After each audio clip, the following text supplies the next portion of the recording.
Hello guys, तो आज अपन करने वाले हैं सीए फाउंडेशन का एक इम्पोर्टेंट चैप्टर, नाम है उसका कंसाइनमेंट। ठीक है। तो वैसे तो मैंने ऑलमोस्ट सारे वीडियो डाल दिए, रिवीजन लेक्चर सिर्फ एक दो चैप्टर बचे हैं। तो आपका मैसेज आ रहा है मुझे कब से कि सर इसका भी रिवीजन लेक्चर डाल दो ना, मज़ा आ जाएगा। तो मैंने जैसे हर बार सुनता हूँ आपकी बात सुन ली और डाल रहा हूँ अभी कंसाइनमेंट का रिवीजन लेक्चर। तो शुरू करें। तो चलिए फिर शुरू करते हैं। तो यहाँ पे देखिए कंसाइनमेंट का जो चैप्टर है वो आपके लिए काफ़ी इंपॉर्टेंट है। ठीक है। देखा जाए तो एग्जाम में 8 to 10 मार्क्स के लिए क्वेश्चन पूछते हैं और कभी कभी ट्रू फॉल्स भी इसमें से पूछ लेते हैं। तो यहाँ पे अभी अपने को देखने का है कि इसमें क्या क्या चीज़ें इंपॉर्टेंट हो सकती है। ठीक है। और क्या क्या एग्जाम में पूछ सकते हैं, तो उसी के हिसाब से मैं टाइम भी यहाँ पे डाइवर्ट करूंगा। जो चीज़ ज़्यादा इंपॉर्टेंट है उस पर ज़्यादा टाइम और जो कम इंपॉर्टेंट है उस पर कम टाइम। ठीक है। और मैं ये मानता हूँ कि आपने ये चैप्टर एक बार ऑलरेडी पढ़ा हुआ है। ठीक है। नहीं भी पढ़ा हुआ है तो I will my try best कि आपको ये अच्छे से समझ में आ जाए। ठीक है। तो चलिए फिर कंसाइनमेंट चैप्टर जो है उसमें क्या होता है पहले मीनिंग समझ लेते हैं। कि देखो नॉर्मली क्या होता है, एक बंदा परचेज करता है और दूसरा सेल करता है। और जैसे सेल हो जाता है ना, अब काम खत्म हो गया, मतलब तू कौन और मैं कौन। ठीक है। हम चा तुम चा नाता नहीं, ऐसा कुछ हो जाता है। तो यहाँ पे देखिए क्या होता है कि मैंने जैसे तुमसे तुमको गुड सेल कर दिया। ठीक है। जैसे तुम मान लो आइसक्रीम की शॉप पे गए और तुमने आइसक्रीम ले ली। तो आइसक्रीम ले ली तुमने। ठीक है। अब क्या हुआ, आइसक्रीम लेने के बाद तुमने उसको पैसे दे दिए। अब बाहर आके वो आइसक्रीम मेल्ट हो गई, टूट गई, गिर गई, तुमने किसी को दे दी। ठीक है। तुमने खा ली, उससे दुकानदार को कोई मतलब नहीं है। दुकानदार क्या बोलता है कि जैसे तुमने मुझे पैसे दिए और मैंने तुमको आइसक्रीम दी, अब इस आइसक्रीम की रिस्क एंड रिवॉर्ड सब मेरे नहीं है, अब सब तुम्हारे हैं। अब गिर गई तो भी रिस्क तुम्हारी, और तुमने खा लिया मजा आया तो भी तुम्हारा मजा। तो यहाँ पे रिस्क भी तुम्हारा और रिवॉर्ड भी तुम्हारा। ये होता है परचेज एंड सेल। क्या होता है ये परचेज एंड सेल। बट कभी कभी क्या होता है सुनो, जैसे मैं कोई दुकानदार हूँ, मैं कोई नया प्रोडक्ट लॉन्च कर रहा हूँ या कोई नई कंपनी हूँ, तो मैं क्या चाहूँगा कि मेरा जो प्रोडक्ट है वो ज़्यादा जगह पे जाए। बट मैं खुद ज़्यादा जगह पे नहीं जा पाता, तो मैं क्या करता है किसी बंदे को अपॉइंट करता है जो कि क्या करेगा, उसको सेल करेगा। ठीक है। अब ये ऐसे मानिए कि जैसे आपको अपना घर बेचना है। ठीक है। तो आप घर कैसे बेचोगे, या तो ओएलएक्स पे डालोगे या फिर आप क्या करोगे, अपने नियरेस्ट में जो भी ब्रोकर है ना वहाँ पे जाओगे, उसको बोलोगे भैया मुझे ये अपना घर सेल करना है। ठीक है। तो ब्रोकर क्या बोलेगा, जी सर कोई बात नहीं, आप चाबी दे दो। ठीक है। तो पोजीशन उसने ले लिया, चाबी आपके पास से घर की ले ली फ्लैट की। अब वो सेल कराएगा घर को। अब मुझे बताओ उसके बीच में घर तुम्हारा टूट जाता है या सेल नहीं होता है, तो क्या वो ब्रोकर का नुकसान है कि तुम्हारा नुकसान है? तुम्हारा नुकसान है। तुमने सिर्फ पोजीशन ट्रांसफर किया, ओनरशिप अभी ट्रांसफर नहीं की है। ठीक है। अब वो क्या कर रहा है, एजेंट क्या कर रहा है, वो आपका लोगों के पास जाएगा, बताएगा ये बढ़िया घर है। ठीक है। एकदम मस्त है, शुगन वाला घर है, यहाँ पे आते लोग अमीर हो जाते हैं, ऐसे ऐसे करेगा और उस घर को सेल कराएगा। जैसे घर सेल हो गया जैसे घर सेल हो गया, अब क्या होगा, अब वो पैसा लेगा, कौन लेगा, एजेंट लेगा और तुमको दे देगा और अपना कमीशन ले लेगा। क्या ऐसा होता है कि नहीं होता है? बस कंसाइनमेंट भी सिमिलर टाइप का ही है। क्या होता है कंसाइनमेंट में कि एक बंदा होता है या कुछ बंदे होंगे, वो तुम्हारा गुड्स ले लेंगे। ठीक है। और वो गुड्स को कहीं पे सेल कराएंगे, और अगर सेल नहीं हो पाया तो वो तुम्हारी प्रॉब्लम है। ठीक है। तुम्हारा रिस्क है, क्योंकि ओनर अभी भी तुम हो। ठीक है। और सेल हो पाया तो उनको बेटा मिलेगा कमीशन। क्या मिलेगा उनको? कमीशन। ठीक है। किसको कमीशन मिलेगा? जो तुम्हारे एजेंट है उनको। तो यहाँ पे क्या एजेंट और तुम्हारे बीच में बायर और सेलर का लिंक है? Answer is no sir, no buyer and seller, because sale तो हुआ ही नहीं है। सेल तो बाद में होगा जब वो एजेंट कराएगा किसी और को। अभी क्या हुआ है यहाँ पे तुम्हारे बीच में जो रिलेशन है ना, वो क्या है, प्रिंसिपल एंड एजेंट का। कौन सा रिलेशन है? प्रिंसिपल एंड एजेंट का। तो कई बार ट्रू फॉल्स में पूछा गया है कि एक कंसाइनमेंट में जो रिलेशन होता है वो बायर एंड सेलर का होता है, फॉल्स। कौन सा रिलेशन होता है? प्रिंसिपल एंड एजेंट का। ठीक है। ये ध्यान रखना। तो यहाँ पे देखिए, यहाँ पे मान लो एक कंसाइनर है। कौन है एक बेटा? कंसाइनर। तो ये देखो, जैसे मैं गुड्स का ओनर हूँ। ठीक है। जैसे मूछो वाला। ठीक है। तो हाँ, ये मैं गुड्स का क्या है, ओनर है। और इधर एक कंसाइनी है। ये देखो, ये तुम्हारा कंसाइनी हो गया। ये कंसाइनी है प्यारा सा। हाँ। तो क्या करता है कंसाइनर जो है, वो गुड्स ट्रांसफर करता है कंसाइनी को सेल करने के लिए। और ये कंसाइनी या किसी थर्ड पर्सन को सेल करेगा। ठीक है। ये तो छोटे मोटे लोगों को सेल करेगा। अब जब ये कंसाइनर गुड्स भेजता है ना, तो डिटेल देके भेजेगा कि देखो मैं तुमको गुड्स भेज रहा हूँ, इसमें ये है, इतना किलो है, ये रेट पे बेचना है, वो सब देके भेजेगा। और ये डिटेल जो देके भेजना उसे बोलते हैं प्रोफॉर्मा इनवॉइस। क्या बोलते हैं उसको? Proforma invoice. ठीक है, तो कंसाइनर को जो डिटेल भेजता है उसे क्या बोलते हैं? Proforma invoice. अब कंसाइनर क्या करेगा? उसमें से कुछ सेल करेगा, कुछ पड़ा रहेगा, कुछ खर्चा करेगा, और लास्ट में ये डिटेल वापस भेजेगा, देखो मैंने इतना सेल किया, ये सब किया, और उसको बोलते हैं अकाउंट सेल। क्या बोलते हैं? Account cell. तो ये भी ट्रू फॉल्स में पूछा गया है कई बार कि कंसाइनर को जो भेजता है ना, उसे क्या बोलते हैं? उसे बोलते हैं कंसाइनर को जो भेजता है उसे बोलते हैं प्रोफॉर्मा इनवॉइस, और कंसाइनर को जो भेजते हैं उसे बोलते हैं अकाउंट सेल्स। तो ये ट्रू फॉल्स के हिसाब से बेटा क्या है तुम्हारे लिए? इंपॉर्टेंट है। ठीक है, तो ये आपको ध्यान में रखना है। एक सेकेंड, हाँ ठीक है, तो ये आपको ध्यान में रखने का है कि यहाँ पे क्या होता है। चलो आगे बढ़े। यस, चलो अभी क्या होता है, यहाँ पे कमीशन की बात करते हैं। 3 तरह का कमीशन देता है कंसाइनर कंसाइनी को, मतलब 3 वे में कमीशन दे सकता है। पहला जो कमीशन होता है उसे बोलते हैं नॉर्मल कमीशन। क्या बोलते हैं उसको? नॉर्मल कमीशन, जो नॉर्मली सेल पे दिया जाएगा। दूसरा जो कमीशन होता है ना, उसे बोलते हैं डेल क्रेडिटर कमीशन। क्या बोलते हैं? Del credere commission. अब क्या होता है समझो, कंसाइनमेंट में सारे रिस्क एंड रिवॉर्ड किसके होते हैं? कंसाइनर यानी इसके मूछों वाले बंदे के होंगे, बराबर है। बट अगर मैं बोल रहा हूँ कि बैड डेप्स हो गया, क्या हो गया? बैड डेप्स, मतलब मान लो कंसाइनर ने ट्रेड में सेल किया और बैड डेप्स हो गया, तो किसका रिस्क होगा? तो भी सर कंसाइनर का होगा ना, क्योंकि आपने ही तो बोला सारे रिस्क एंड रिवॉर्ड किसके होते हैं? कंसाइनर के होते हैं। तो अब कंसाइनर टेंशन में कि भैया ये बैड डेप्स जो हो रहा है, नहीं बहुत ज्यादा हो रहा है और मैं वसूल नहीं कर पाएगा बैड डेप्स, ठीक है, मेरी हालत खराब हो जाएगी। तो ये क्या बोलता है? सुन कंसाइनी, तू है ना, तू है लाजवाब। तू क्या है? लाजवाब। तेरी बहुत है पहचान, तू एकदम गुंडा आदमी है, ठीक है, तो तू अपने आप लोगों से वसूल कर सकता है, बट तू करता नहीं है। तो मैं क्या बोलता हूँ कि अगर मैं तुझे एक्स्ट्रा कमीशन दूं, क्या दूं? एक्स्ट्रा कमीशन, ठीक है। अब से क्या होगा? जो बैड डेप्स होगा वो मेरा नहीं होगा, अब से तेरा होगा। मतलब आज से बैड डेप्स से मुझे कोई मतलब नहीं है, जितना सेल हुआ उतना मुझे पैसा चाहिए। तो जो भी बैड डेप्स का रिस्क है वो तेरा हो जाएगा, बट इसके बदले में तेरे को एक एक्स्ट्रा कमीशन देगा। और मान लो कंसाइनी अग्री हो जाए, कंसाइनी अपने हिसाब से लगता है उसको, हाँ भाई अपन वसूल कर लेंगे, और वो अग्री हो जाए, तो इस जो कमीशन को बोलते हैं, इसे बोलते हैं डेल क्रेडिटर कमीशन। क्या बोलते हैं इसको? Del credere commission. तो अब समझो, अगर डेल क्रेडिटर कमीशन नहीं दिया था पहले, तो जो बैड डेप्स होता था उसके लिए कौन रोता था? उसके लिए कंसाइनर रोता था, ठीक है। अब क्योंकि उसने एक एक्स्ट्रा कमीशन दिया है, तो अब बैड डेप्स के लिए कभी कंसाइनर नहीं रोएगा, कौन रोएगा? कंसाइनी रोएगा। समझ में आया ये वाला? तो मुझे बताओ, अगर डेल क्रेडिटर कमीशन नहीं दिया है तो बैड डेप्स क्या कंसाइनर की बुक्स में आएगा? हाँ सर। बट अगर डेल क्रेडिटर कमीशन दिया है तो क्या बैड डेप्स आएगा? नहीं सर, क्योंकि अब कमीशन दिया है ना, तो क्यों बैड डेप्स क्यों लो? तो ये सिंपल सा फंडा है। इसके अलावा होता है ओवर राइडिंग कमीशन। क्या होता है? Over riding commission. उसमें क्या होता है कि जो भी तुमको प्राइस बोला है, अगर कंसाइनी उस प्राइस से ज्यादा में सेल करता है तो उसे बोलते हैं ओवर राइडिंग कमीशन। तो जितना भी एक्सेस में सेल किया है ना, उसके ऊपर कुछ परसेंट कमीशन मिल जाएगा, that is called over riding commission. चलो ये हो गया तुम्हारा। और इसमें देखो बाकी सब मैंने बता दिया, प्रिंसिपल और एजेंट का रिलेशन होता है, गुड्स का पोजेशन ट्रांसफर होता है, ओनरशिप नहीं होती है, परफॉर्मा इनवॉइस भेजता है, ठीक है। जो भी खर्चे होंगे सब कंसाइनर के होते हैं, कंसाइनर के खर्चे भी जो होते हैं बाद में वसूल कर सकता है कंसाइनर से, ठीक है। तो ये सब चीज़ें होती है। इसके अलावा दोनों के बीच में डिफरेंस होता है, कंसाइनमेंट और सेल के बीच में दे रखा है, आप पढ़ लेना।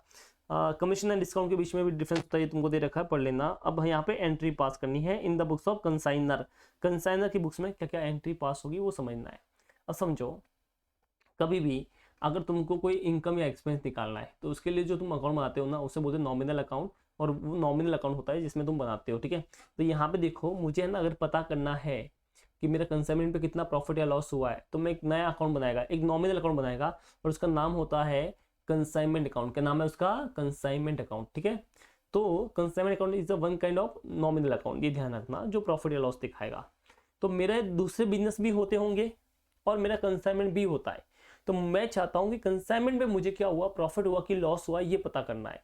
तो उसके लिए जो मैं अकाउंट बनाऊंगा उसे क्या बोलेंगे? Nominal account. क्या बोलेंगे? Nominal account. तो ये जो अकाउंट है वो कंसाइनर बनाएगा। कौन बनाएगा? कंसाइनर बनाएगा। तो कंसाइनर जो अकाउंट बनाएगा उसे बोलते हैं नॉमिनल अकाउंट। क्या बोलते हैं उसको? Nominal account. अभी सबसे पहले ये देखते हैं कि कंसाइनमेंट में गुड्स सेंड कर रहा है तो उसकी क्या एंट्री होगी, और ये एंट्री अपने को समझनी है, ये एक इंपॉर्टेंट पार्ट है, कैसे बनेगा वो समझते हैं। देखो सबसे पहले मैं कंसाइनर है इधर, ठीक है, ये मेरे बिजनेस है, मेरे 3 बिजनेस है, ठीक है। इसमें से ये बिजनेस ही कंसाइनमेंट है, और मुझे पता करना है कि ये कंसाइनमेंट पे मैंने कितना प्रॉफिट कमाया, लॉस कमाया। तो मैं क्या तीनों को मिक्स कर सकता हूँ? Answer is no. तीनों को मिक्स किया तो पता ही नहीं चलेगा, ठीक है। तो मैं क्या करता हूँ, कंसाइनमेंट पे जो प्रॉफिट या लॉस हुआ उसको अलग से निकालने का है। इसके लिए जो अकाउंट बनेगा उसे क्या बोलते हैं, कंसाइनमेंट अकाउंट। क्या बोलते हैं उसको, कंसाइनमेंट अकाउंट। तो अभी अपने को ये समझना है कंसाइनमेंट अकाउंट कैसे बनता है।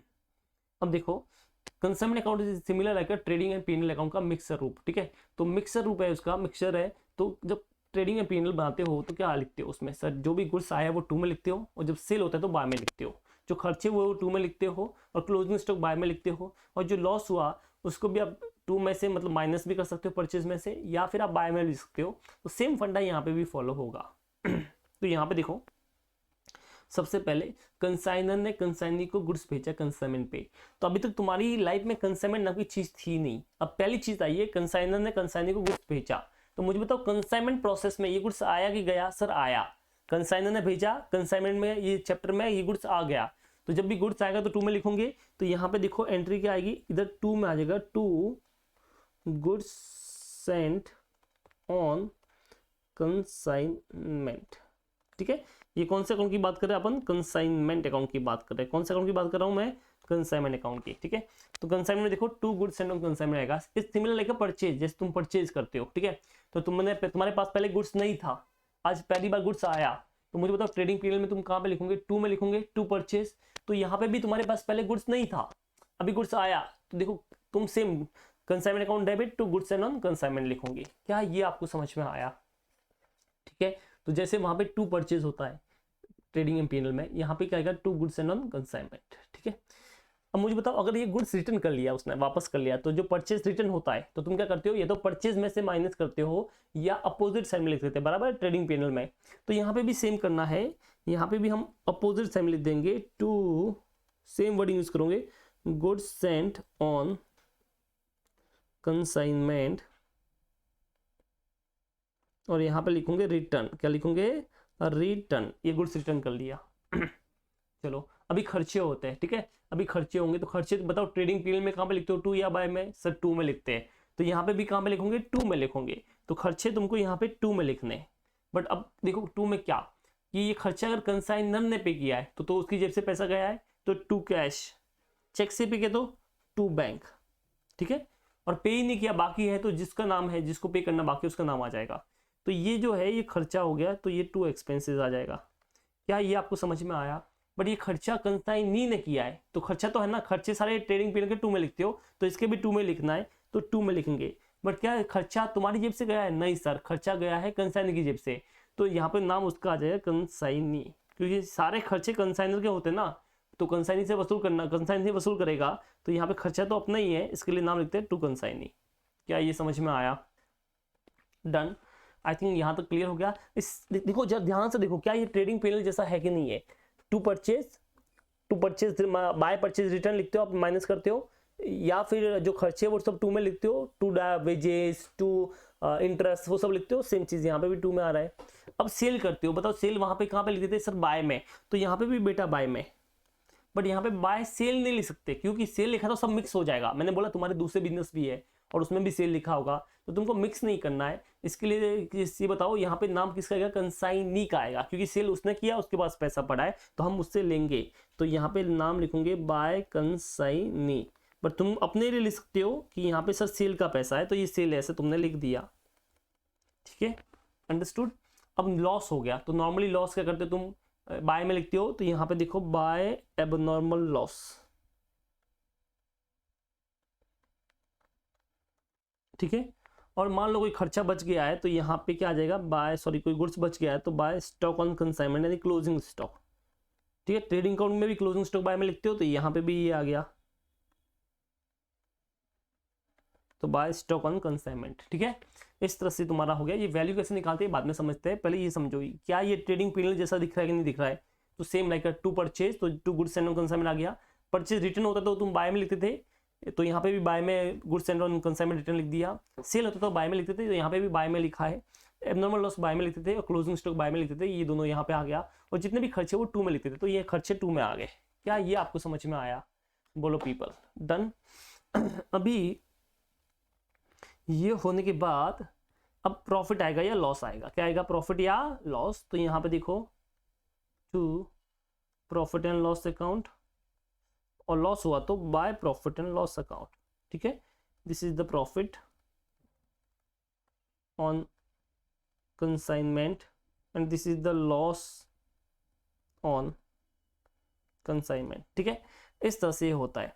अब इसमें कुछ बातें कर लेते हैं और डिटेल में कि यहाँ पे जो कंसाइनी का है नाम, उसमें जो जो कंसाइनी खर्चे हुए ना सब आएंगे, जितने भी कंसाइनी खर्चे हैं, जितने भी खर्चे होते हैं सब, रेंट पे किया है, इंश्योरेंस का पे किया है, अनलोडिंग किया है, फ्रेट का पे किया, जो भी खर्चा पे किया कंसाइनी ने, सारा खर्चा यहाँ पे आएगा। अब मान लो अगर बेड डेप्स हो गया, क्या हो गया, बेड डेप्स, तो बेड डेप्स भी यहाँ पे आएगा, बट तभी आएगा जब कमीशन नहीं दिया है। समझो ये बेड डेप्स तुम्हारा लॉस है कि नहीं, ये खर्चा है कि नहीं, हाँ सर है। तो सारे खर्चे आते हैं, हाँ सर आते हैं। नॉर्मल याद करो कि क्या पीएनएल अकाउंट में बेड डेप्स आता है कि नहीं आता है, आता है सर। तो यहाँ पे भी बेड डेप्स आएगा, बट तभी आएगा जब उसको एक्स्ट्रा कमीशन नहीं दिया है। अगर कमीशन दिया है और फिर भी बेड डेप्स लिखोगे तो कमीशन का मतलब क्या रहा, समझ में आया। तो एक ही आएगा, या तो कमीशन आएगा या फिर बेड डेप्स आएगा। अब मुझे बताओ, कमीशन नहीं दिया तो बेड डेप्स आएगा, और अगर कमीशन दिया है तो बेड डेप्स नहीं आएगा, तो यहाँ पे कमीशन आ जाएगा, डेल क्रेडिट कमीशन। ठीक है, तो ये स्वतंत्र है, एक आएगा तो दूसरा नहीं आएगा, ऐसा है। क्या ये तुमको समझ में आया, अंडरस्टूड। चलो, इस तरह से तुम्हारा कंसाइनमेंट अकाउंट हो गया। क्या हो गया, ये तुम्हारा कंसाइनमेंट अकाउंट। ठीक है, तो अभी तक जो भी समझा ना उस सब की एंट्री दे रखी है। देखो ये गुड्स, सबसे पहले गुड्स सेंड करने की एंट्री, उसके बाद खर्चे की एंट्री, उसके बाद उसने सेल किया या एडवांस भेजा तो उसकी एंट्री, तो ये सेल की एंट्री, ये एडवांस की एंट्री। उसके बाद यहाँ पे एक्सपेंस इनकम उसकी एंट्री। ठीक है, उसके बाद आगे कमीशन दे रखा है, डायल क्रेडिट कमीशन वगैरह है तो वो सब उसकी एंट्री, क्लोजिंग स्टॉक की एंट्री है, और ये सब दे रखा है। लास्ट में प्रॉफिट या लॉस आ गया। क्या ये आपको समझ में आया, अंडरस्टूड। अब यहाँ पे दो तीन चीज़ों के बारे में बात करनी है। कमीशन बता दिया मैंने आपको, अभी बात करनी है लॉस की। किसकी बात करनी है, लॉस की। अब देखो, जब कंसाइनर गुड्स बेचता है ना, तो उसमें लॉस हो सकता है गुड्स का, तो लॉस ऑब्वियसली कंसाइनर का होगा। पर ये लॉस को हम दो पार्ट में बांटते हैं। कितने पार्ट में बांटते हैं, दो पार्ट में। पहला जो लॉस है उसे बोलते हैं नॉर्मल लॉस। क्या बोलते हैं उसको, नॉर्मल लॉस। नॉर्मल लॉस ऐसा लॉस है जो होने वाला ही है, मतलब कितना भी तुम कर लो, ट्राई कर लो, रुकने वाला नहीं है। जैसे मान लो तुम पेट्रोल का बिजनेस करते हो, तो तुम 1000 लीटर पेट्रोल भरवाते हो, तो उसमें तुम कितना भी ट्राई कर लो, मतलब आधा लीटर 1 लीटर तो उड़ ही जाएगा। ठीक है, तो बस वैसा ही है। तुम टेलर का बिजनेस करते हो मान लो फॉर एग्जाम्पल, तो तुम कितना भी ट्राई कर लो, कुछ ना कुछ कपड़ा तो बच ही जाएगा ना। तुम एग्जैक्ट जितना कपड़ा दिया उसमें तो नहीं सिल सकते, कुछ ना कुछ टुकड़े तो बचेंगे। उन्हीं को बोलते हैं नॉर्मल लॉस। क्या बोलते हैं उनको, नॉर्मल लॉस। और नॉर्मल लॉस हमको पता होता है होने वाला है, इसीलिए उसका कभी इंश्योरेंस भी नहीं होता है, और आप कभी उसके बुक्स में एंट्री भी पास नहीं करते हो। तो नॉर्मल लॉस की कभी एंट्री पास करनी नहीं है। ठीक है, उससे क्या होता है, नॉर्मली पर यूनिट कॉस्ट बढ़ जाता है। क्या बढ़ जाता है, पर यूनिट कॉस्ट।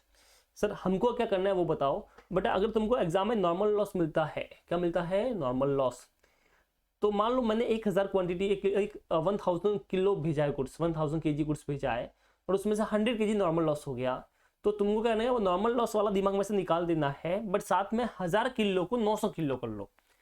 मतलब आपको क्वेश्चन ऐसे पढ़ना है कि 900 किलो ही गुड्स बेचा बस। अब 100 किलो का नॉर्मल लॉस भी हट गया और 1000 किलो का गुड्स भी हट गया, तो दिमाग में एक ही चीज चलेगी कि 900 किलो गुड्स भेजा है। इसका मतलब आपको क्या करने का है, ऐसा मानना है कि जितना यूनिट भेजा है उसमें से नॉर्मल लॉस जितना है वो माइनस कर लो स्टार्ट से ही, और बस खत्म। इतना ही करना है और कुछ नहीं करना है, डन। तो आपको पूरा क्वेश्चन ऐसे ही मानना है कि नॉर्मल लॉस है ही नहीं, बट उतना क्वांटिटी भी कम कर लेने का है, तो कभी एग्जाम में मिस्टेक नहीं होगी। ये हो गया नॉर्मल लॉस का खेल। अब बात करते हैं एबनॉर्मल लॉस। एबनॉर्मल लॉस जो है ना, उसकी एंट्री होती है, वो अपने को पता नहीं होता है और हो जाता है। ठीक है, अब उसका निकालना है। तो अब देखो, एबनॉर्मल लॉस जो है वो रास्ते में हो सकता है और गोदाम में हो सकता है। अगर रास्ते में हुआ तो क्या कंसाइनी सीन में आया, नहीं सर कंसाइनी सीन में आया ही नहीं है, रास्ते में हुआ है। तो देखो, एक तो जितना यूनिट भेजा है ना उसका कॉस्ट, वो कितने में लिया उसका कॉस्ट आएगा, और उसमें खर्चे भी हुए कंसाइनर के, तो वो खर्चे भी तो ऐड होंगे। बट क्या पूरे होंगे कि प्रपोर्शनेट होंगे, सर प्रपोर्शनेट होने वाले हैं, पूरे कैसे हो जाएंगे। ठीक है, सब पे हुए तो इस पे कितना हुआ, तो हम करेंगे प्रपोर्शनेट खर्चा लेंगे। ठीक है, बट अगर मान लो वो लॉस जो है वो रास्ते में नहीं हुआ, गोदाम में हुआ है, तो क्या कंसाइनी भी बीच में आया है, यस सर कंसाइनी भी बीच में आया है। और अगर कंसाइनी बीच में आया है बेटा, कौन आया बीच में, कंसाइनी। तो अगर कंसाइनी बीच में आया है तो कंसाइनी के खर्चे भी आएंगे। पर कंसाइनी दो तरह के खर्चे करता है, डायरेक्ट और इनडायरेक्ट। डायरेक्ट खर्चे ऐसे होते हैं जो गोदाम में पहुंचने से पहले के होते हैं, और इनडायरेक्ट ऐसे होते हैं जो गोदाम में पहुंचने के बाद होते हैं। तो डायरेक्ट खर्चे मतलब गोदाम में पहुंचने से पहले के खर्चे जो है ना वो ऐड होंगे, इनडायरेक्ट नहीं। ठीक है, डायरेक्ट खर्चे ऐसे होते हैं जो बार बार नहीं होते हैं, तो इसे नॉन रिकरिंग एक्सपेंस भी बोलते हैं। और जो इनडायरेक्ट खर्चे होते हैं ना वो बार बार होता है, जैसे गोदाम रेंट, लाइट बिल, तो इसे रिकरिंग एक्सपेंस भी बोलते हैं।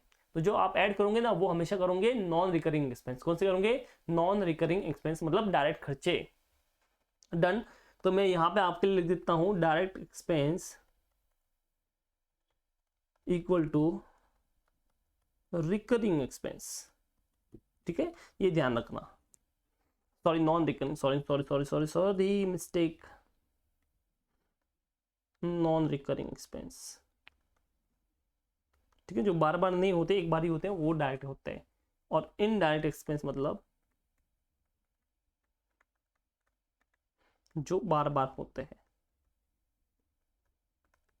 Recurring expense. ठीक है, तो ये आपको ध्यान में रखना। एग्जाम में ऐसे कभी भी घुमा देता है रिकरिंग और नॉन रिकरिंग लिख के, तो आपको डरने का नहीं है। रिकरिंग मतलब इनडायरेक्ट और नॉन रिकरिंग मतलब डायरेक्ट। ठीक है, यूँ समझ लेना, एग्जाम्पल लेना, क्या ये खर्चा बार बार होता है? अगर बार बार होता है तो रिकरिंग हो गया। तो बार बार तो क्या होता है, रेंट बार बार होता है, तो रेंट तो कभी डायरेक्ट होता ही नहीं है। ठीक है, और बार बार नहीं होता है, जैसे फ्रेट पे किया, वो तो एक बार ही होगा उस पे ऊपर, तो वो नॉन रिकरिंग हो गया, तो वो डायरेक्ट हो गया, ऐसा। ठीक है, एग्जाम्पल ले लेना, कभी भी कंफ्यूजन हो ना, एक एग्जाम्पल ले लो दिमाग में।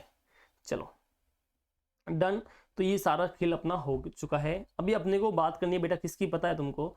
अभी बात करनी है क्वेश्चन की। तो अपन क्वेश्चन करने जा रहे हैं। अच्छा, मान लो सर क्लोजिंग स्टॉक बच गया, तो क्लोजिंग स्टॉक का भी सेम फंडा तुमको यूज करने का है। जितना कॉस्ट ऑफ, देखो मैं लिखा देता हूं तुमको, क्लोजिंग स्टॉक कैसे निकालोगे।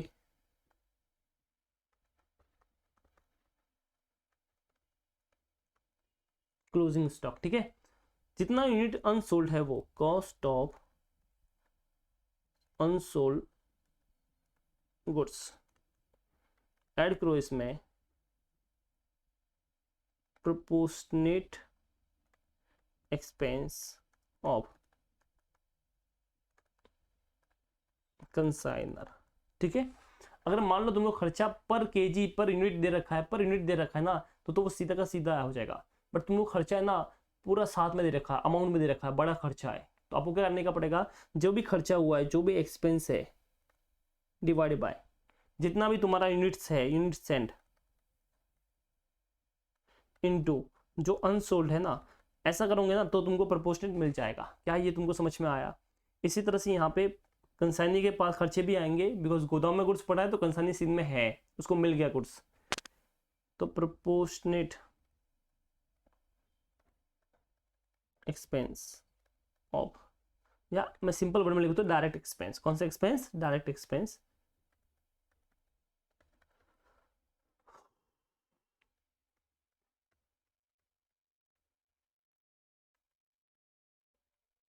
कंसाइनी। ठीक है, इसका भी सेम लॉजिक, जितना खर्चा हुआ है, जो भी खर्चा है, यहाँ पे लिखता हूँ डायरेक्ट एक्सपेंस, जो भी डायरेक्ट एक्सपेंस है, मतलब डायरेक्ट एक्सपेंस मतलब सर गोदाम में पहुंचने के पहले के खर्चे, डिवाइड बाय जितना यूनिट उसको मिला है, यूनिट रिसीव्ड। मतलब अगर मान लो वहां से 100 यूनिट भेजा है कंसाइनर ने और 10 यूनिट रास्ते में टूट गया, तो कंसाइनर को कितना मिला होगा? 90 यूनिट सर, तो 90 आएगा यहाँ पे। ठीक है, इनटू जितना अनसोल्ड है वो।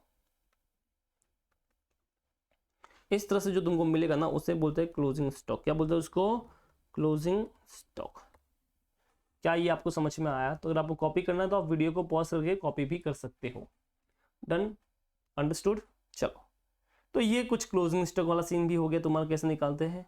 अब सीधे अपन चल रहे हैं क्वेश्चंस पे। ठीक है, तो क्वेश्चन शुरू कर रहे हैं अपन। सो गाइस, अभी अपन करने वाले हैं आपका इलस्ट्रेशन नंबर 1। अब देखिए इस इलस्ट्रेशन में क्या है सर, इसमें दो चीजें, एक तो जनरल एंट्री पास करना है, और दूसरी चीज जो है वो है आपको अकाउंट्स बनाने के, ledger account in the books of consignor. ठीक है, तो अगर आपको जनरल एंट्री आती है तो आप लेजर बना सकते हो, या मैं बोलूँगा आपको लेजर आता है तो आप जनरल एंट्री भी कर सकते हो। अब जब अपन करेंगे तो अपन लेजर अकाउंट सीख रहे हैं। ठीक है, क्योंकि मैंने अभी आपको वही समझाया था और उससे बेटर रहेगा अपने लिए। ठीक है, तो यहाँ पे शुरू करते हैं लेजर अकाउंट। बट सबसे पहले मुझे पता है कि मुझे किसका लेजर बनाने का है। ठीक है, आप क्वेश्चन पढ़ूँ तो आपको भी समझ में आ जाएगा। सबसे पहले in the books of consignor है, तो इन द बुक्स ऑफ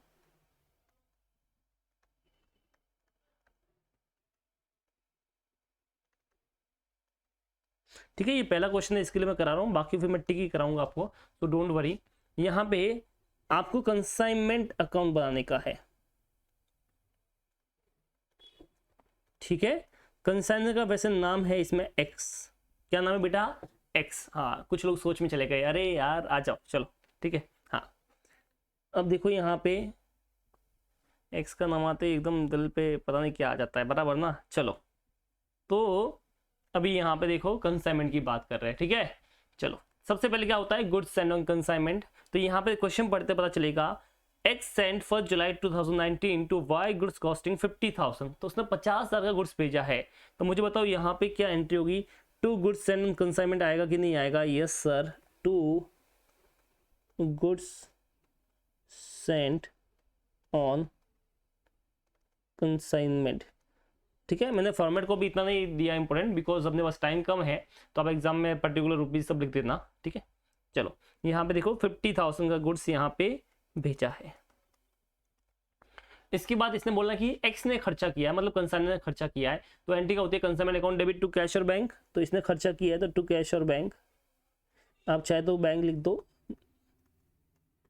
एक्सपेंसेस, क्या खर्चा किया बताओ इसने? कि सर इसने पैकिंग पे खर्चा किया 1000 का। तो हम इनर कॉलम में लिख देंगे, एंट्री में चीज नरेशन में आती है बट नीचे में इनर कॉलम में लिख सकते हो आप। पैकिंग पे 1000 का एक्सपेंस किया, एक ही है तो सीधा आउटर कॉलम में लिख देता हूँ 1000। क्या ये आपको समझ में आया? इसके अलावा फिर क्या हुआ कि आपने Y receive the goods, Y को गुड्स भेज दिया और वाई ने रिसीव हो गया and he is acceptance to X for 30,000 payable at a 3 month.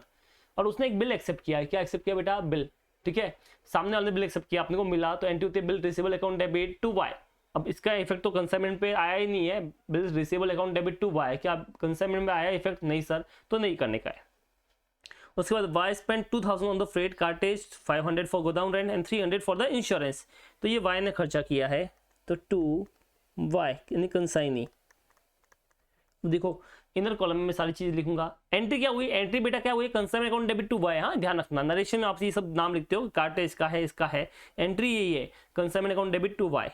तो यहाँ पे देखिए क्या क्या है, स्पेंड फ्रेट एंड कार्टेज का इसने 2000 रुपये खर्चा किया है। तो मैं यहाँ पर लिखता हूँ फ्रेट 2000 रुपया। उसके अलावा गोदाउन रेंट 500, तो यहाँ पर लिख देते गोदाउन रेंट।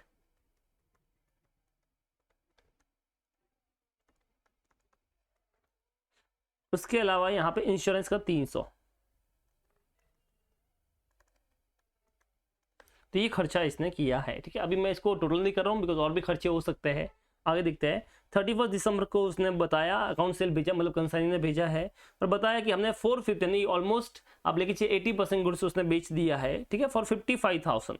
तो मुझे बताओ सेल की एंट्री क्या होती है? बाय कंसाइनी, हमने देखा था लास्ट टाइम, बाय कंसाइनी। तो बाय कंसाइनी का नाम क्या है? By Y account. किस चीज़ का है? सेल्स का। ठीक है, 55,000 कितना है बेटा? 55,000। चलो, Y is entitled to commission of 10% on the sales. तो कुछ नहीं बोला तो सेल्स भी होगा, तो ये कमीशन भी इसको मिलेगा।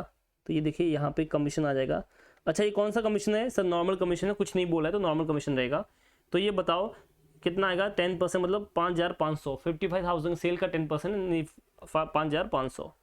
उसके अलावा आगे देखो, one of the customer turn the insolvent and could not pay the 600 due from him. जो बंदा पे नहीं करता उसे क्या बोलते हैं? Bad debts. क्या हो गया? Bad debts. तो यहाँ पे बैड डेप्स हो गया है। अब मुझे बताओ क्या ये कमीशन डायरेक्ट कमीशन दिया है? सर नहीं दिया है। तो अगर डायरेक्ट कमीशन नहीं दिया है तो यहाँ पे बैड डेप्स आएगा, और अगर दिया होता तो बैड डेप्स नहीं आता। ठीक है, हाँ तो यहाँ पे देखो अपन लिख रहे हैं बैड डेप्स। कितना है बैड डेप्स? 600 रुपया। ये 600 रुपया हो गया, डन। तो अच्छा आप चाहो तो उसकी अलग एंट्री भी कर सकते हो, जैसे कमीशन की वापस 2y लिख के कमीशन लिख दो।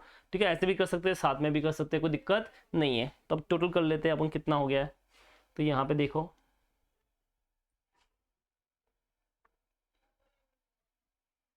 2000 प्लस 500 प्लस 300 प्लस 5,500 प्लस 600, 8,900 का तुम्हारा ये हुआ है। डन। आई थिंक यहाँ तक तुमको समझ में आ गया होगा।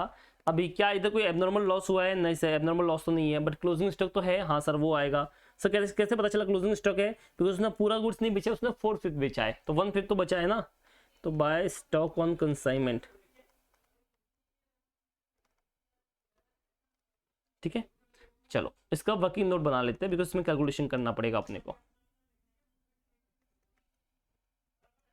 तो यहाँ पे वर्किंग नोट देखिए,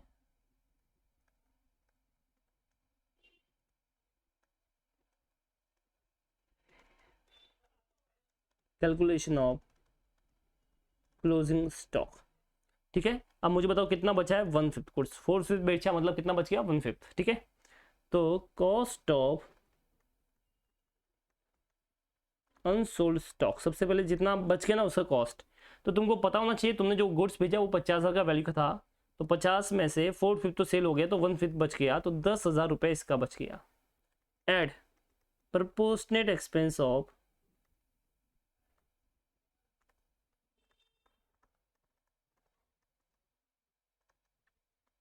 कंसाइनर। अच्छा, कंसाइनर में डायरेक्ट या इनडायरेक्ट नहीं करने का है, वो कंसाइनी के बुक्स में, कंसाइनी के देखते टाइम करने का है। कंसाइनर का तो सारा एक्सपेंस डायरेक्ट ही होता है, मतलब गोदाम में पहुंचने से पहले ही होता है। तो 1,000 रुपीज़ उसका है, सो 1,000 का 1/5, ठीक है, 1,000 टोटल पे था, तो 1/5 कितना होगा। अच्छा, किसी को 1/5 4/5 समझ में नहीं आता है, तो 4/5 इंटू 100 करो, 80% गुड्स होता है, वो सेल हो गया, तो बच के कितना गया, 100 में से 80 गया, 20 बच गया, राइट। तो बस वैसा ही है। तो यहाँ पे देखो, यहाँ पे कितना आ गया, 200।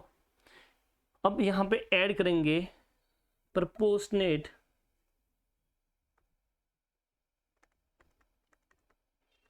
Direct expense of consignee. अब डायरेक्ट इनमें से कौन सा डायरेक्ट है बताओ। रेंट तो बाद में होता है, इंश्योरेंस भी गुड्स में पड़ा होगा उसका होगा, कमीशन भी नहीं होता, बैड डेट्स नहीं होता, तो सिर्फ फ्रेट का ऐसा खर्चा है जो डायरेक्ट है। तो यहाँ पे फ्रेट ही आपके लिए डायरेक्ट है, तो जो फ्रेट है ना बस वो ही डायरेक्ट है, ठीक है। ये मैंने आपके लिए लिखा है, एग्जाम में नहीं लिखूंगा तो चलेगा ये वाला, क्योंकि फ्रेट डायरेक्ट है। अब उनको डायरेक्ट करने का है, कितना है, 2,000 रुपये, 2,000 इंटू 1/5 कितना होता है, 400 रुपया। सो टोटल मिला के हो गया 10,600, कितना हो गया, 10,600, that is your closing stock. तो ये 10,600 हो गया। अब मुझे बताओ, बाकी सब तो अपन ने हो गया है, तो क्या मैं प्रॉफिट पता कर सकता हूँ, यस। और ये प्रॉफिट ट्रांसफर होगा इसके मेन P&L अकाउंट में, तो टू P&L अकाउंट, ठीक है। तो कितना होता है देखिए, 55,000 plus 10,600 minus 50,000 minus 1,000 minus 8,900, 5,700, that is your balancing figure, and that is the profit on consignment, ठीक है। चलो आई से का आंसर चेक करें, yes, here is the profit and loss 5,700, ठीक है। तो 10,600 ये आ गया आपका, 50 खर्च वगैरह आ गया, ये खर्चे इसके आ गए, ये कमीशन आ गया, इसने कमीशन को अलग से लिखा, आप साथ में लिखो अलग से लिखो, कोई फर्क नहीं पड़ता, ठीक है। ये हो गया फर्स्ट अकाउंट, कौन सा अकाउंट हो गया, कंसाइनमेंट अकाउंट। क्या ये तुमको समझ में आया गाइस, ठीक है। अब बनाने का है कंसाइनी का अकाउंट, क्या बनाने का है, कंसाइनी का। तो देखो कंसाइनमेंट अकाउंट में कहाँ पे कंसाइनी आया है, वो तो आने वाला ही है ही। इसके अलावा एक चीज आती है एडवांस, अगर एडवांस दिया है तो वो भी आएगा। तो यहाँ पे देखो, ये वाई इधर आया है, ये वाई इधर आया है, एंड ये वाई इधर आया, 3 जगह पे आया है। तो जब वाई का अकाउंट बनाऊंगा कंसाइनी का, तो उसमें भी तो आएगा, बट अपोजिट साइड में, लेजर पोस्टिंग पड़ी होगी आपने बराबर ना। तो यहाँ पे देखो वाई का अकाउंट बना रहा हूँ मैं, सो ये वाई का अकाउंट आ गया, ये 55,000 आ गया, ये 3,400 आ गया, ये 5,500 आ गया। अब सर बोलोगे सर पता है स्टार्ट में एक बिल भेजा था 30,000 का, तो बिल मिला, तो मैंने बोला था bill receivable account debit to Y, तो वाई के अकाउंट में ये भी आएगा ना, कैश दिए तो कैश अकाउंट, बिल दिए तो बिल अकाउंट, तो bill receivable account debit to Y 30,000, ये भी आ गया। बस इतना ही आता है, इसके अलावा कुछ भी नहीं आता है। और यहाँ पे देखो लास्ट में बैलेंस आ जाएगा बाय बैंक, हम ये मानते हैं कि उसने बचा हुआ पैसा अपने को भेज दिया, इसके लिए लिखते हैं बाय बैंक। अगर ये नहीं मानोगे तो तुम लिख सकते हो बाय बैलेंस कैरिड डाउन, यानी क्लोजिंग बैलेंस में खड़ा है, ठीक है, डन।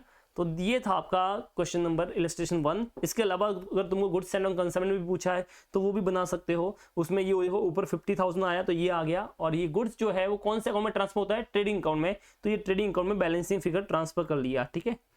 इसी तरह इन्वेंट्री होता है, वो जो है बैलेंस शीट में आता है, तो उसका कोई ट्रांसफर नहीं होता है, उसका बैलेंस निकलेगा। तो ये देखो इधर से लेजर पोस्टिंग आ गया, और इसका जो बैलेंसिंग फिगर है वो बैलेंस निकल जाता है। इस तरह से टोटल 4 अकाउंट यहाँ पे बनाए, ठीक है। मोस्टली क्वेश्चन में आपको सिर्फ कंसाइनमेंट और कंसाइनी का अकाउंट मिलेगा। डन, आई थिंक आपको समझ में आ गया। ये था आपका इलस्ट्रेशन नंबर 1 जो था काफी इजी। बोलो यहां तक किसी को डाउट है तो कमेंट करके बोल सकते हो, समझ में आया तो भी बोल सकते हो। तो इलस्ट्रेशन नंबर 3 करने जा रहे हैं अपन।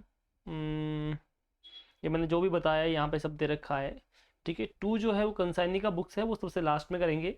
अभी अपन इलस्ट्रेशन नंबर 3 कर रहे हैं, ठीक है। अब देखो मैं डायरेक्ट बताऊंगा, ठीक है, विद आंसर दिखाऊंगा, क्योंकि हम रिवीजन कर रहे हैं। तो कॉन्सेप्ट मैंने बता दिया आपको कि पूरा क्या कॉन्सेप्ट है, कैसे करने का है, वो सब मैंने आपको बता दिया। अब अपन डायरेक्ट सॉल्व करेंगे सम, ठीक है। तो शुरू करें फिर, चलो फिर।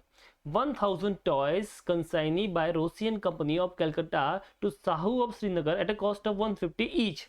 तो बताओ कितने टॉयज भेजिए 1000, एक का 150 रुपया, 150 रुपया भैया, तो 1000 इंटू 150 कितना होता है 1.5 लाख रुपया। तो क्या एंट्री होगी consignment account debit to goods and on consignment, तो entry will be consignment account debit to goods and on consignment 1.5 lakh रुपया। क्या ये आपको समझ में आया? आगे बढ़िए। Rosy and company paid freight 10,000 and insurance 1,500। तो एंट्री होती है consignment account debit to cash और बैंक, बराबर है 10,000 एंड 1,500, टोटल हो गया 11,500। So entry will consignment account debit to cash और बैंक, फ्रेट का 10,000 और 1,500, टोटल हो गया 11,500। क्या ये आपको समझ में आया? लास्ट सब में था वैसा ही है, कुछ नया इसमें नहीं है। During the voyage, 100 toys were totally damaged by the fire and had to be thrown over the boat। तो क्या हुआ, रास्ते में तुम्हारे 100 टॉयज खत्म हो गए, जय राम जी की, बराबर है। तो अगर 100 टॉयज चले गए हैं तो ये लॉस हो गया। अब बताओ ये कौन सा लॉस है, नॉर्मल लॉस है कि एबनॉर्मल लॉस है? Sir this is the abnormal loss. कौन सा लॉस है? Abnormal loss. अब मुझे बताओ ये गोदाम में हुआ कि रास्ते में हुआ? सर रास्ते में हुआ है। तो इसका वैल्यू कैसे निकालोगे, कॉस्ट कैसे निकालोगे? ठीक है, तो देखो कॉस्ट ऑफ एबनॉर्मल लॉस देख लेते हैं। Cost of abnormal loss, cost of goods lost. मुझे बताओ सब गए कि सिर्फ 100 गए? सर 100, तो 100 इंटू एक का लाने का था 150, so that will be 15,000 rupees. 15,000 का ये हो गया। ऐड करेंगे खर्चे कंसाइनर के, तो प्रोपोर्शनेट एक्सपेंस ऑफ कंसाइनर। अब उसके खर्चे टोटल दे रखे हैं, पर यूनिट नहीं है, तो 11,500 खर्चा हुआ है, वो 1,000 टॉयज पे हुआ है, अपने को 100 टॉयज पे चाहिए।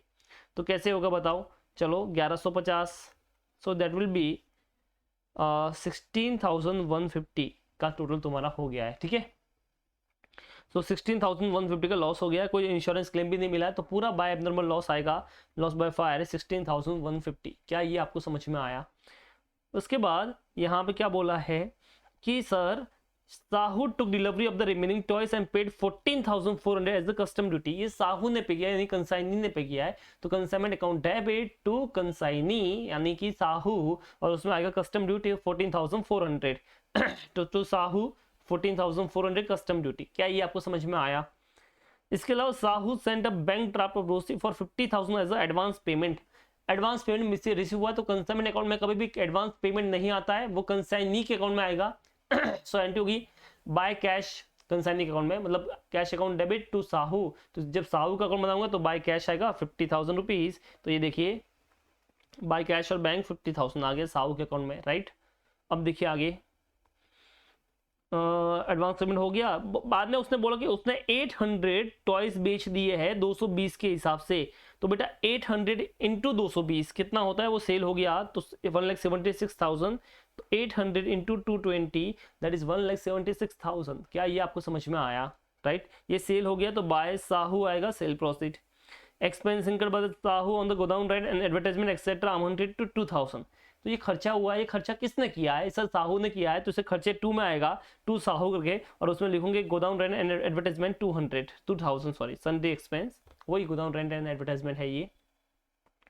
Sahu was entitled to commission of 5%, तो 5% है, तो 5% है, कुछ नहीं बोला, नॉर्मल कमीशन होगा, सेल भी मिलेगा, तो 1,76,000 का 5% 8,800। ठीक है, ये 1,76,000 का 5% है, बराबर है।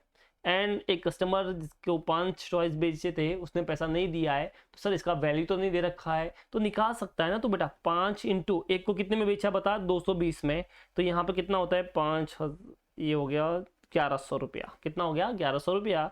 सो ये देखो बैड डेब्ट्स 1,100 रुपया, डन, सब हो गया, सेल भी हो गया, ये भी हो गया, ये भी हो गया। अब सिर्फ क्लोजिंग स्टॉक बचा है। क्या बचा है? Closing stock. कैसे निकालोगे क्लोजिंग स्टॉक बताओ? तो सर जितना गुड्स बच गया है, ठीक है, कितना गुड्स बच गया पहले वो बताओ। तो सर 1000 टॉयज भेजे थे, रास्ते में 100 उड़ गए, बच गए 900। 900 में से सर हमने कितने बेचे 800, तो 100 बच गए, तो अभी 100 टॉयज बचे हैं। तो पहले तो 100 टॉयज का कॉस्ट, तो देखो 100 टॉयज इंटू 150 कितना होता है 15,000। इसके अलावा खर्चा 11,500 डिवाइड बाय 1000 इंटू 100, तो ये भी करोगे तो तुमको ये भी मिल जाएगा 1150। इसके अलावा कंसाइनिंग के खर्चे आएंगे, बट डायरेक्ट वाले खर्चे, डायरेक्ट में एक ही है यहाँ पे, कस्टम ड्यूटी 14,400। बट वेट, कंसाइनिंग को कितना मिला? क्या 1000 पूरा मिला? नहीं सर, 100 तो रास्ते में गया था ना, तो उसको जितना मिला वो आएगा नीचे, उसको मिला है बेटा 900, तो इंटू 100 पे कितना होगा ये करना पड़ेगा।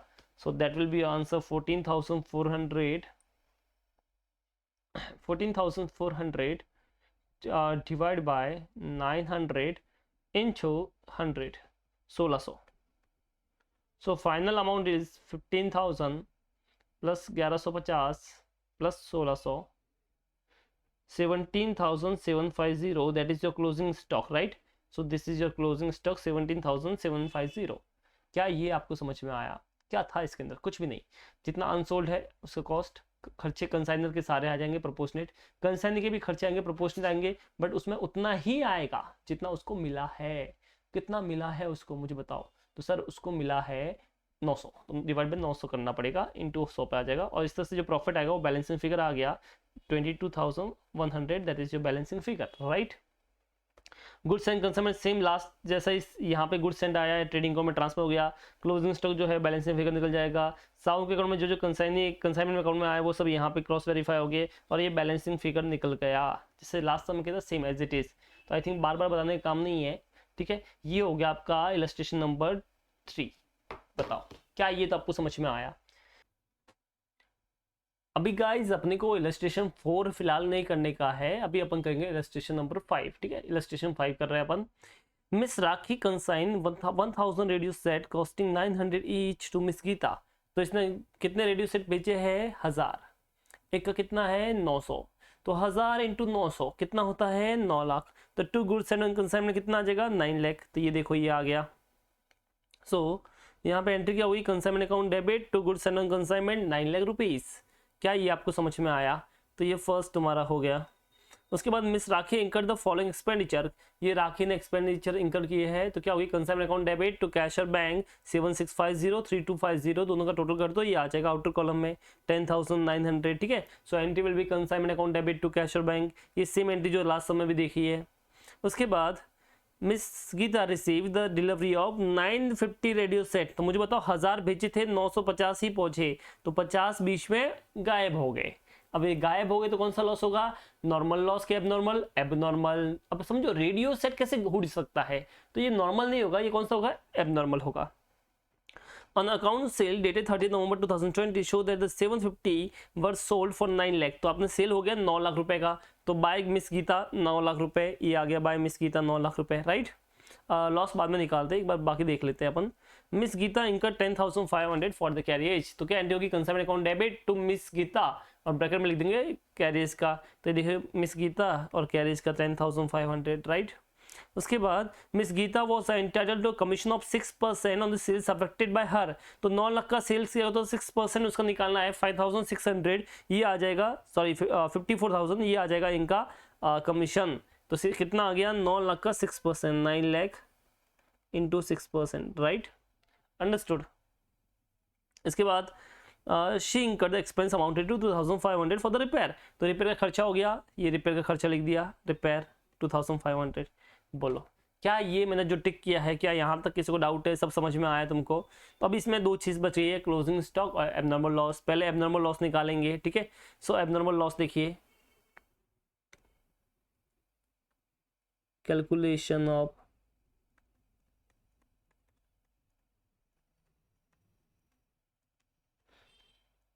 Abnormal loss, cost of goods lost, cost of goods lost. तो देखिए कितना आपका आ गया? 50 रेडियो सेट। तो 50 इंटू एक कितने में भेजा था बताओ? सर एक भेजा था 900 रुपये में, तो 900 900 45,000 कितना आ गया तुम्हारा? 45,000। ऐड कीजिए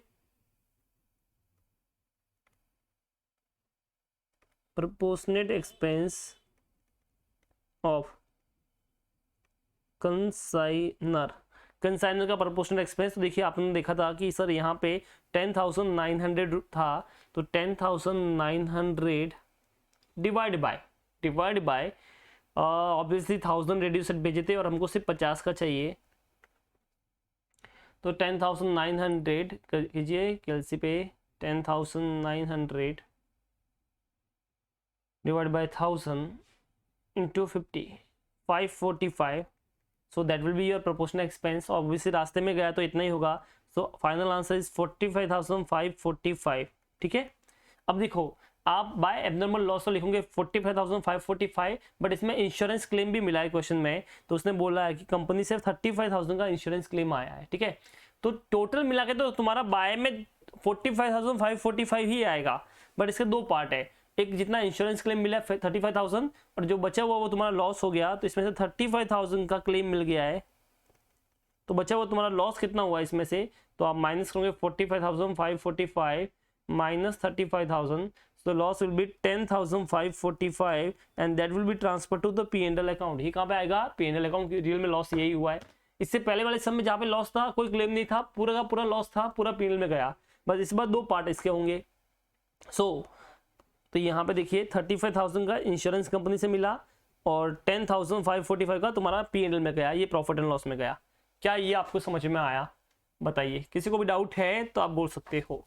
ठीक है. बट याद रखना दोनों मिला के कम पूरा ही ये होगा 45,545. यही तुम्हारा फाइनल आंसर है, मतलब कम यही होने वाला है. अंडरस्टूड. ठीक है. अब बचा हुआ क्लोजिंग स्टॉक जो लास्ट समय निकाला था वैसे सेम वैसे निकालना है कि जितना भी तुम्हारा अनसोल्ड रहेगा. अब अनसोल्ड कितना बचा देख लो. तो सर हमारे पास 1000 रेडियो सेट था, 1000 में से 50 रास्ते में गए, 950 पहुंचे, और उसमें से उसने कितने बेच दिए देखो 750. तो 200 अभी भी अनसोल्ड है. ठीक है. तो 200 का कॉस्ट कितना होगा? 200 इंटू 900, तो 200. ठीक है. इंटू 900,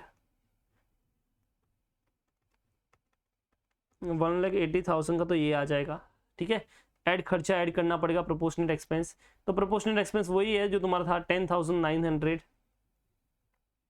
डिवाइड बाय कितने पे था ये 1000 पे, तो इंटू 200 पे कितना होगा ये आपको करना पड़ेगा. सो 10,900 डिवाइड बाय 1000 इंटू 200, 2180. इसके अलावा जो भी डायरेक्ट खर्चे होंगे वो कंसाइनी के, तो कंसाइनी का डायरेक्ट खर्चा आई थिंक एक ही था कैरियर्स का. तो 10,500 यहाँ पे है डिवाइड बाय जितना उसको मिला. क्या उसको 1000 मिला था कि 50 कम मिला था? सर 50 कम 950 मिला था, तो यहाँ पे 950 आएगा इंटू 200. तो 10,500 डिवाइड बाय 950 इंटू 200 इज 2211 ले लो. सो 1,80,000 plus 2180 plus 2211, 184391. That will be closing stock. ये रहा. क्या ये आपको समझ में आया? फिर बचा हुआ तुम्हारा बैलेंसिंग फिगर में प्रॉफिट आ गया. ये नीचे वर्किंग भी दे रखा है, आप एबनॉर्मल लॉस का वर्किंग देख सकते हो यहाँ पे, एंड वैल्यूएशन ऑफ इन्वेंट्री का भी वर्किंग देख सकते हो. ऐसे दे रखा है. ठीक है. वही मैंने समझाया है. बस यही ध्यान रखना जब भी मैं कंसाइनी के खर्चे लेता हूँ ना, तो मुझे उतने पे लेना जितना उसको रिसीव हुआ है. तो अगर कोई पहले लॉस हुआ है तो उतने माइनस कर लेना फिर करना. डन. आई होप यहाँ तक आपको समझ में आ गया होगा. That is your illustration number 5. Done. बोलिए यहाँ तक किसी को भी डाउट है तो कमेंट कर लीजिए. चलो तो भैया जी अभी शुरू करते हैं आपका इलस्ट्रेशन नंबर 7. चलिए. Shri Mehta of Mumbai consign 1000 cases of goods costing 1000 each to Shri Sundaram of Chennai. तो मेहता जी है मुंबई के और सुंदर भाई अपने कहाँ के हैं? चेन्नई के. बराबर है. तो who is the consignor, who is the consignee? Mehta ji is the consignor, Sundar is the consignee. ठीक है. सुंदरम. चलो अब देखो इसने क्या किया है, 1000 केसेस भेजे हैं और एक का 1,000 रुपया ईच है. तो मुझे बताओ to goods and on consignment कितना आएगा? 1000 into 1000 that is called 10 lakh rupees. बराबर है. तो कंसाइनमेंट अकाउंट में to goods and on consignment 1000 into 1000 that is 10 lakh rupees. क्या ये समझ में आया? इसके बाद यहाँ पे देखो कैरेज का खर्चा किया है मेहता जी ने, तो ये टू कैश और बैंक में आएगा ब्रैकेट में कैरेज 10,000. फ्रेड का खर्चा किया 30,000, तो ये भी आएगा और साथ ही में लोडिंग भी आएगा. तो 10, 30 और 10, 40 और 50,000 का टोटल खर्चा किया है. तो टू कैश और बैंक में ये तीनों खर्चे आएंगे. तो ये देखो टू कैश और बैंक एक्सपेंस आ गया 50,000. क्या ये आपको समझ में आया? 50 कैसे आया? समझ में आया? ये तीनों मिला के 50 हो गया. अभी श्री सुंदरम सेल 700 केसेस 1400 पर केस के हिसाब से। तो मुझे बताओ सेलिंग कितना हो गया, 700 इंटू 1400, तो 700 इंटू 1400 टोटल होता है 9,80,000। ये बाय सुंदरम आ जाएगा, बराबर है। इसके बाद clearing charges, warehousing and packing expense किसने इंकर किए हैं, सुंदरम ने। तो टू सुंदरम कितना आएगा, क्लियरिंग चार्जेस, वेयर हाउसिंग और पैकिंग का, तीनों का मिला के यहाँ पे लिख दो। तो ये देखो तीनों का लिख दिया इसने, ठीक है। आप चाहो तो नीचे डिटेल में लिख सकते हो, टू सुंदरम लिखा, एक्सपेंस ब्रैकेट में लिखा, उसके बाद तीनों के नाम, clearing and charges, warehousing और पैकिंग, जो अपन ने लास्ट सम में किया वही फॉलो करना है, दैट विल बी गुड, ठीक है। तो जो लोग रेगुलर क्लास में होते होंगे तो पता है मैं कैसे लिखाता हूँ, तो आपने तो अपनी नोटबुक में लिखा होगा, तो आप वहां से रेफर कर सकते हो। जो लोग नहीं थे वो डायरेक्ट भी कर सकते हो, इससे पहले जितने सम किए उसमें उसके हिसाब से भी कर सकते हैं। उसके अलावा क्वेश्चन में बोला है कि यहाँ पे देखो, it is found that 50 cases have been lost in the transit and 100 cases are still in transit. इस लाइन को अपन थोड़ी देर के बाद में पढ़ते हैं वापस। अभी आगे देखो, Shri Sundaram is entitled to 10% commission on the gross sales. तो सेल हुआ 9,80,000 का, तो उसका 10%, 9,80,000 का 10% बेटा कितना होता है, 98,000। So that is your commission का अमाउंट 98,000। डन, ये कमीशन आ गया। Entry will be same, consignment account debit to Sundaram, ये हो गया। अब ये लाइन जो थी वो पढ़ लेते हैं अपन। ये क्या बोलता है सुनो, it is found that 50 cases have been lost in the transit. 50 का तुम्हारा एबनॉर्मल लॉस हो गया है, रास्ते में गए तो लॉस निकालना मैंने इतनी बार सिखाया आपको, फिर से लिख देता हूं यहाँ पे। इस बार मैं डायरेक्ट कर रहा हूं, कॉस्ट ऑफ 50 केसेस लॉस्ट। तो मुझे बताओ 50 इंटू एक कितने में बेचा था, 1000 रुपए में,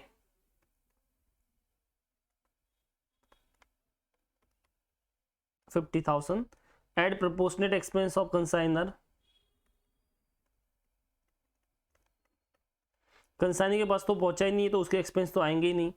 तो कितना खर्चा हुआ था कंसाइनर का, 50,000, जो कि था 1,000 पे, इंटू हमको बात करने से 50 की, तो कितना आ गया देखो, 2,500 रुपया। सो टोटल मिला के तुम्हारा 52,500 का एबनॉर्मल लॉस हुआ है। कुछ इंश्योरेंस क्लेम नहीं है, तो बाय एबनॉर्मल लॉस करके कितना आ जाएगा, loss in transit 52,500। So that is your 52,500 by loss in transit. और ये पूरा का पूरा ट्रांसफर होगा P&L अकाउंट में। तो आप चाहे तो ऐसे भी लिख सकते हो, बाय P&L अकाउंट, ठीक है। डन। अब क्या आएगा देखो, आगे लास्ट में बचा है क्लोजिंग स्टॉक। क्या बचा है, क्लोजिंग स्टॉक। बट इसमें एक चीज है, इसने बोला 100 केसेस अभी भी रास्ते में है। तो यहाँ पे क्लोजिंग स्टॉक हम दो पार्ट में बांट लेते हैं। एक ऐसा गुड जो रास्ते में है, तो ये देखो तुम्हारा क्लोजिंग स्टॉक जो है, अब उसको दो पार्ट में बांट देते हैं। ऐसा जो अभी भी कंसाइनी के पास पहुंचा नहीं है, यानी इन ट्रांजिट है, और एक ऐसा जो उससे गोदाम में पहुंच गया है, एट गोदाम। अब कोई मुझे बोलेगा या किसी के मन में डाउट आएगा, सर पहली चीज तो ये कि जो कुछ रास्ते में वो लेना क्यों है। अरे बेटा तू किसकी बुक्स में कर रहा है पहले वो बता, कंसाइनर की बुक्स में। तो कंसाइनर गुड्स का जितना भी है ना, रास्ते में है, कंसाइनी के पास है, कहीं और पड़ा है, जो भी गुड्स होता है ना सब उसकी बुक्स में आएगा, जो भी क्लोजिंग स्टॉक में सब आता है उसका, ठीक है। तो ये बताओ गुड्स तो मेरा है ना, अगर समझो अगर मैं बोलूं कि मैं लैपटॉप बेचता है, बराबर है, और मैं लैपटॉप खरीदता है, तो मैंने क्या किया, कुछ लैपटॉप किसी को दे दिए कुछ टेम्परेरी टाइम के लिए, तो क्या वो गुड्स मेरा नहीं है, मेरा ही है ना बेटा, मैंने इसको टेम्परेरी टाइम के लिए दिया है ना।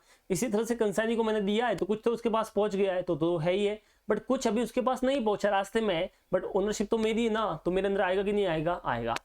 तो सर दोनों में फर्क क्या है, जो बेटा इन ट्रांजिट होगा ना उसमें कंसाइनी सीन में आया ही नहीं है, बट जो गोडाउन है उस पर कंसाइनी सीन में आया है। तो ये खर्चे का एक्सपेंस देखना पड़ेगा। तो यहाँ पे कितने हैं देखो बेटा, यहाँ पे है अपने पास आई थिंक 150 है, राइट, हाँ नहीं 100 है इन ट्रांजिट और 150 है एट गोडाउन। तो यहाँ पे देखो कैसे निकलेगा, पहले इसका निकाल देते हैं, कॉस्ट ऑफ अनसोल्ड गुड्स। तो 100 इंटू 1,000, 1,00,000 रुपए तो उसकी कॉस्ट हो गई।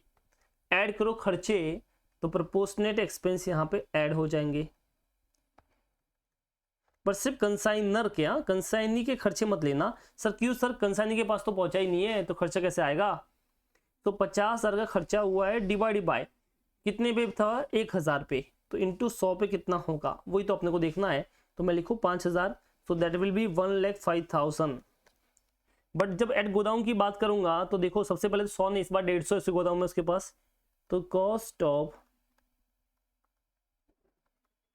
अनसोल्ड गुड्स 150 इंटू 1000, 1,50,000 एड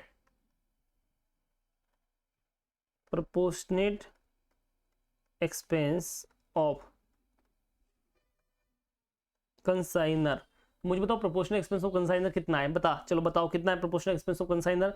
तो सर देखो सिंपल है, 50,000 खर्चा हुआ है, वो टोटल 1,000 पे था, अभी 150 की बात कर रहे हो आप, तो 150 पे कितना होगा, राइट। तो 7,500 ये हो गया। अब यहाँ पे कंसाइनी भी सीन में आया क्योंकि गोदाम में पड़ा है, तो यहाँ पे proportionate direct expense of consignee आएगा, ठीक है। अब यहाँ पे देखो मजेदार चीज तो यहाँ पे ही है, मतलब पूरे जो सम है ना उसमें जो अलग चीज है बाकी सम से वो यही है। तो यहाँ पे देखो से जो खर्चे हुए वो देखो, तो सर उसके पास क्लियरिंग चार्जेस, वेयर हाउसिंग और पैकिंग है, तो इसमें डायरेक्ट तो एक ही है क्लियरिंग चार्जेस 8,500 जो गोदाम में आने से पहले होता है, ठीक है। बाकी वेयर हाउसिंग तो गोदाम में बाद ही होगा और पैकिंग भी बाद में ही होता है। तो 8,500 का खर्चा हुआ है, बट वो कितने पे हुआ है, ये 8,500 खर्चा कितने यूनिट पे हुआ है, तो मुझे बताओ 1000 भेजी थी, उसमें से 50 खराब हो गई, और जो तुम्हारे कितने रास्ते में है अभी भी 100, तो 150 कम हो गई, तो 1,000 में से 150 गया, कितना बच गया 850। तो यहाँ पे 850 आएगा, इंटू हमको बात करनी है 150 की, तो अगर अपन करेंगे तो ये आएगा 1,500 रुपया। कितना आएगा 1,500 रुपया। सो टोटल देख के किया तो दैट विल बी 1,59,000। सो इस समय अपने पास दो क्लोजिंग स्टॉक है, एक है जो इन ट्रांजिट है, दूसरा जो है एट गोदाम है। इन ट्रांजिट वाले में कॉस्ट प्लस कंसाइनर खर्चा, बट एट गोदाम वाले में कॉस्ट कंसाइनर खर्चा और एक और चीज कंसाइनी का प्रोपोर्शनल खर्चा भी आएगा, बट डायरेक्ट वाला, ठीक है, क्योंकि उसके पास गुड्स पहुंच चुका है। तो ये दोनों तुम्हारे क्लोजिंग स्टॉक आएंगे। Final closing stock will be 1,05,000 and 1,59,000, जो कि यहाँ पे दे रखा है 2,64,000, ठीक है, तो ये इसने दे रखा है। और अब बचा हुआ प्रॉफिट आ गया बैलेंसिंग फिगर, और ये क्वेश्चन खत्म हो गया। कंसाइनी का अकाउंट बनाने का तो सिंपल है, जो यहाँ से आया लेजर पोस्टिंग, ये यहाँ से यहाँ पे आया, यहाँ दो जगह पे सुंदर का नाम है, दोनों जगह पे सुंदर का नाम आ गया, और बचा हुआ बैलेंस या आप सेटलमेंट कर दो तो बाय बैंक आ जाएगा, बस। ये था आपका इलस्ट्रेशन नंबर 7। चलिए गाइस, तो अभी अपन करेंगे इलस्ट्रेशन नंबर 6, ठीक है। Vikram milk food company limited of Vikrampur sent to Sundar store Sonepuri 5,000 kg of baby food packet in 2010 of net weight 1 kg and 6,000 packet of net weight half kg for the sale on the consignment basis। तो यहाँ पे देखिए क्या किया है, तुम जो हो कंसाइनर हो और तुम्हारा नाम है Vikram milk food company, right, और तुम्हारा जो कंसाइनी है उसका नाम है सुंदर। तो विक्रम जो है वो कंसाइनर है, सुंदर जो है कंसाइनी है। क्या ये आपको समझ में आया? उसने क्या किया, 5,000 किलो जो है बेबी फूड पैकेट वो बेचे है, ठीक है। 2,000 टिन उसके अंदर है, ठीक है, और एक टिन में 1 किलो है, मतलब 2,000 किलो तो यही हो गया, और 6,000 पैकेट है और एक पैकेट का वेट हाफ के जी है, मतलब 3,000 किलो ये हो गया। तो टोटल मिला के 5,000 किलो हुआ कि नहीं हुआ? हो गया sir. Sale on consignment basis the consigning commission was fix of 5% at a sale profit. तो आप 5% ऑफ सेल प्रॉफिट क्या करोगे, कमीशन भी पे करने वाले हो। The cost price and the selling price of the product as under, ये आपको कॉस्ट और सेलिंग प्राइस दे रखा है। सबसे पहले cost price and selling price. Cost price जो है 1 kg टिन एट ₹10 और सेलिंग प्राइस उसका है 15 और पैकेट का है 6 एंड 7, ये दे रखा है। तो मुझे बताओ सबसे पहले एंट्री तुम क्या पास करते हो, consignment account debit to goods send on consignment. तो अपन क्या करेंगे, इसको सॉल्व कर देते हैं बिकॉज इंपॉर्टेंट क्वेश्चन है और काफी लोगों को समझ में नहीं आता है, तो अपन इसको फटाफट सॉल्व कर देते हैं, ठीक है।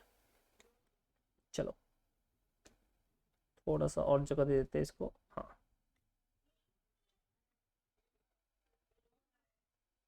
चलिए, तो यहाँ पे सबसे पहले कंसाइनमेंट अकाउंट, ठीक है। मैं अगेन बोल रहा हूँ फॉर्मेट आपको पूरा करने का एग्जाम में, पर्टिकुलर रुपीस, यहाँ पे टाइम कम है इसके लिए अपन क्या कर रहे हैं, इसको फॉर्मेट को इग्नोर कर रहे हैं, इतना नहीं कर रहे हैं। तो यहाँ पे देखो सबसे पहले to goods sent on consignment, ठीक है, हाँ। तो यहाँ पे देखिए to goods sent on consignment हो रहा है तुम्हारा। कितना गुड्स है, सबसे पहले आपके पास दो चीजें, यहाँ पे एक नहीं, आपके पास दो चीजें। तो दो चीजें क्या क्या है वो बताओ। सर पहली चीज है कि आपके टिन्स, और दूसरे है पैकेट। टिन जो है वो 2,000 है और एक का कॉस्ट प्राइस जो है वो रुपीस दे रखा है पर टिन के हिसाब से 10 रुपया। तो इसके हिसाब से आपका जो कॉस्ट होता है वो होता है 20,000 रुपये। पैकेट जो है आपके पास 6,000 पैकेट है, ठीक है, और एक पैकेट का प्राइस जो है वो है 6 रुपया, तो टोटल मिला के 36,000 रुपीज़ ये होता है। दोनों मिला के 56,000 रुपीज़ हो गया। क्या ये तुमको समझ में आया? बोलो।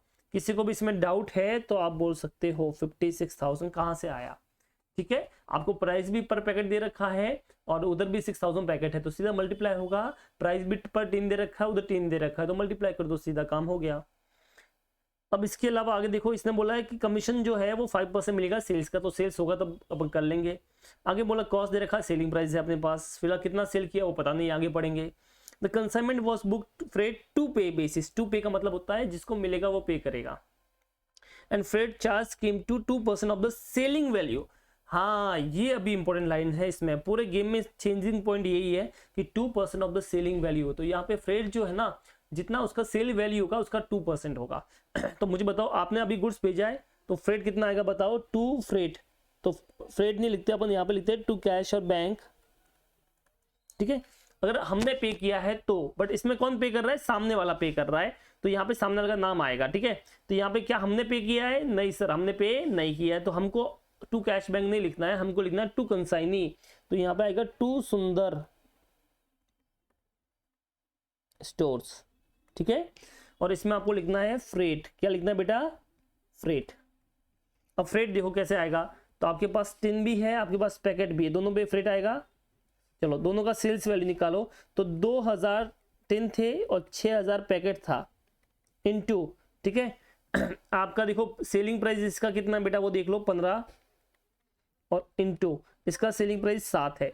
ठीक है, अब इनका 2% इंटू 2% और इंटू 2%, तो this will be your freight. ठीक है, तो बताओ कितना फ्रेट आ गया? तो हम देख सकते हैं 2000 इंटू 15, ठीक है, कैसे ले लेते हैं 2000 इंटू 15 इंटू 2%, 600 रुपया तो इसका आया, और 6000 पैकेट इंटू 7 रुपीज़ पर पैकेट का सेलिंग प्राइस है, इंटू 2%, 840 ये आ गया। सो टोटल मिला के 1440 का फ्रेट आ गया। क्या ये आपको समझ में आया? This is your freight. Done, I think ये क्लियर होगा तुमको। आगे बढ़े, उसके बाद ये बोलता है एक जो था कंटेनर तुम्हारा गया, एक टिन गया, लिखा है 1 kg का टिन, 50 तुम्हारा है, 1 केस, एक ही केस गया है जिसमें कितना था 50। ठीक है, वो चला गया है 1 kg tin, lost in the transit and the transport carrier admitted to claim of 450, और उसने क्लेम भी एडमिट किया, कितना किया है 450 का। ठीक है, तो तुम्हारे 50 टिन गए, ठीक है 50 टिन गए, एबनॉर्मल लॉस निकालना है। तो देखो एबनॉर्मल लॉस कैसे निकालते हो, देख लो यहाँ पे, कॉस्ट ऑफ एबनॉर्मल लॉस।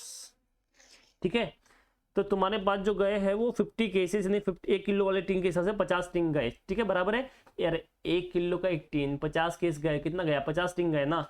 चलो, तो कॉस्ट ऑफ गुड्स लॉस्ट, तो भैया जी एक कॉस्ट कितना था, एक का 10 रुपया, तो 50 इंटू 10 500 रुपया, और इसमें फ्रेट भी तो ऐड होगा। ठीक है, तो फ्रेट देखो 50 इंटू एक का सेलिंग प्राइस का 2%, तो इसका सेलिंग प्राइस कितना था बताओ सर? टिंग का था 15 रुपया, तो 50 इंटू 15 ये सेलिंग प्राइस हो गया, into 2%, this will be the freight. तो 50 इंटू 15 इंटू 2% दैट इज 15, तो 515 रुपए का तुम्हारा लॉस हो गया है। This is your abnormal loss. अब अगर इंश्योरेंस क्लेम मिलता है तो इतना इसमें से माइनस कर लेना, और नहीं मिलता है तो पूरा पूरा पेनल में जाएगा। ठीक है, क्वेश्चन में बोला है लास्ट में, यहाँ पे देखो कि जो तुम्हारी इंश्योरेंस कंपनी है ना, उसने कुछ क्लेम एडमिट किया, आगे देखो loss in the transit and transport carrier admitted to claim of 450, तो इतना तुमको क्लेम मिल जाएगा 450 का। सो यहाँ पे देखिए बाय एबनॉर्मल लॉस,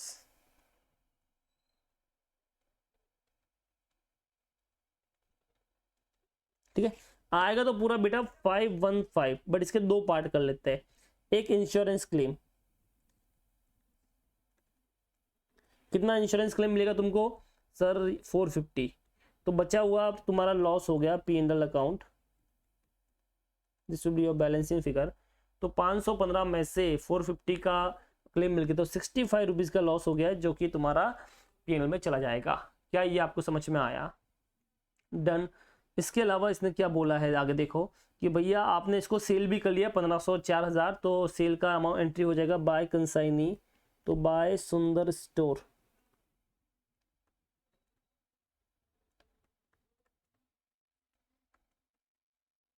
सेल, तो टिन भी आपने सेल किया है और आपने पैकेट भी किए हैं। टिन जो है वो आपने कितने सेल किए देख लो, तो सर हमने जो टिन सेल किया वो 1500 किए हैं, तो 1500 इंटू, अलग से कुछ प्राइस नहीं बोला, तो सेम जो प्राइस सेलिंग प्राइस होगा उसमें किया होगा, तो 1500 इंटू 15, सो 1500 इंटू 15 22,500, और उसके बाद 4000 पैकेट की है, तो 4000 इंटू 7 का प्राइस है 28,000 ये, तो टोटल मिला के प्लस 28,000, 50,500 का तुम्हारा सेल भी हुआ है। कितना का सेल हुआ है? 50,500 का। क्या ये तुमको समझ में आया? बोलिए, यहाँ तक किसी को भी डाउट है? इसके अलावा अगर देखो क्या बोला है कि उसने अकाउंट सेल भेजा, तो स्टोर एंड रेंट का भी इंश्योरेंस इसने कुछ पे किया है और कमीशन भी मिलेगा, तो यहाँ पे वापस लिख देते टू सुंदर स्टोर, ठीक है। एक तो है स्टोर एंड स्टोर रेंट, तो यहाँ पे देखिए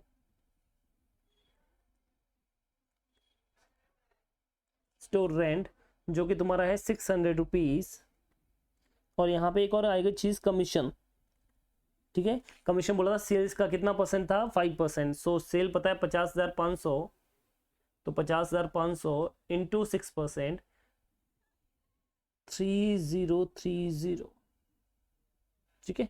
हाँ 6%, सॉरी 5% है, माई मिस्टेक, माई बैड, 5% है, तो 50,500 मैं यहाँ पर लिख भी देता हूँ ताकि कंफ्यूजन नहीं रहेगा। 50,500 इंटू 5%, तो 50,500 इंटू 5%, 2525,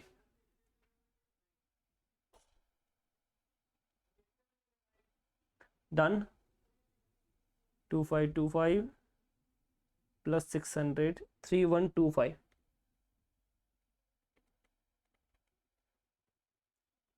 ठीक है, डन। बोलो क्या यहाँ तक तुमको समझ में आया?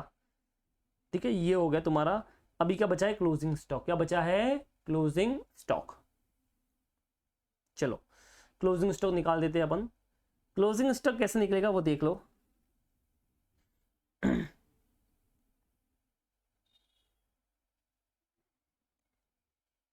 अच्छा, प्रॉफिट आ जाएगा लास्ट में, क्लोजिंग स्टॉक आएगा यहाँ पे बाय स्टॉक ऑन कंसाइनमेंट, ठीक है। ये स्टॉक ऑन कंसाइनमेंट आएगा, तुम्हारा क्लोजिंग स्टॉक आने वाला है, तो वो अपन निकाल देते हैं।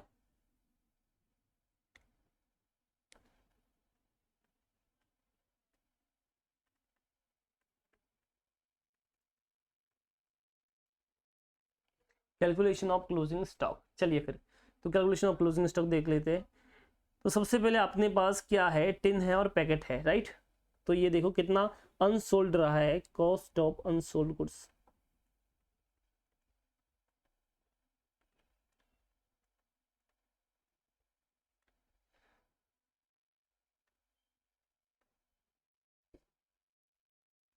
टिन्स एंड पैकेट है, राइट।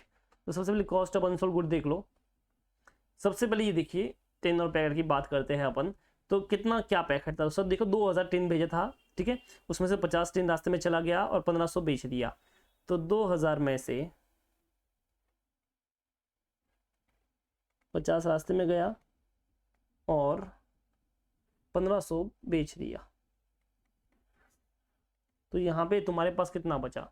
2000 minus 50 minus 1500, 450 tins. एक का जो कॉस्ट था वो तुम्हारे सामने था 10 रुपया, सो 4500, तो ये बच गया है। पैकेट की बात करूँ तो पैकेट टोटल 6000 पैकेट थे, कुछ भी रास्ते में नहीं गया, यहाँ पे लॉस नहीं हुआ, सिर्फ टिंग का हुआ था, तो 4000 बेच दिए, तो 2000 बच गए, तो 2000 पैकेट बचे। एक का पैकेट का प्राइस 6 रुपये था, तो 12,000 ये हो गया। सो टोटल हो गया आपके पास 16,500। अब ऐड करना है फ्रेट। क्या ऐड करना है? फ्रेट। फ्रेट मैंने पहले ही बोला था जो सेल्स वैल्यू है उसका 2%। तो यहाँ पे देखो 4, सबसे पहले दो चीज आपके पास, तो अपने पास टिन भी है और अपने पास पैकेट भी है। तो टिन जो है ऑलरेडी ऊपर किया 450 टिन है, बट इनटू इस बार कॉस्ट नहीं करना है, इस बार सेलिंग प्राइस करना है, दैट विल बी 15, ठीक है। और अब इसका 2% इंटू 2% कर लो, तो 450 इंटू 15 का 2% 135। और पैकेट का देखो 2000 पैकेट इंटू 7 रुपीज़ का सेलिंग प्राइस था इसका, इंटू 2% का सेल्स वैल्यू का 2% था, तो 2% यहाँ पे आ जाएगा।